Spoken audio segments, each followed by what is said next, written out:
The phrase that comes to mind today is, where is it that you give your time?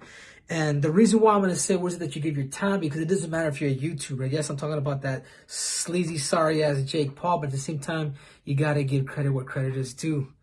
Even though what I'm saying is, even though he beat a mediocre guy that just knows nothing but wrestle with mediocre hands like Ben, I feel bad. But at the same time, I'm kind of pissed at him because he did talk a lot, and it's not just about you just getting attention. If you're gonna go out there, you better go out there and actually perform. One thing is for sure: when I go out there and I fight and I talk stuff, I go out there and I compete. And you better damn know that I'm gonna get my hand raised.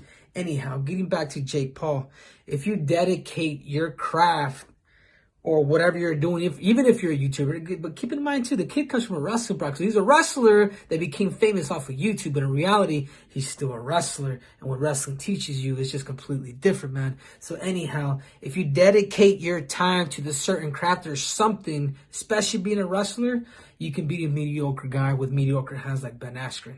You guys are going to think I'm crazy, but I personally think that Jake Paul will beat Tyron Woodley. He don't want no smoke with Triple C, but I personally do believe and I feel that he will beat Tyron Woodley. Why? Is because Tyron Woodley, he has all that muscle. We've seen his fights, he gets tired. He only has that overhand right, and it's good and it's vicious. But in that 8-round fight with the kid that has a chip on his shoulder, he wants to demonstrate to the world.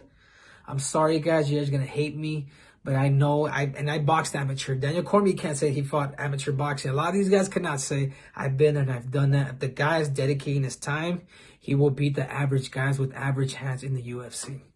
Anyhow, I'm not hating. I'm just stating facts. I've boxed. I've been there before. I've gone up against the best. I've wrestled. I've done mixed martial arts, and I've conquered all of these. Anyhow, if you guys don't like what I just said, you guys can all do me a favor and bend the knee to King Triple C. 2.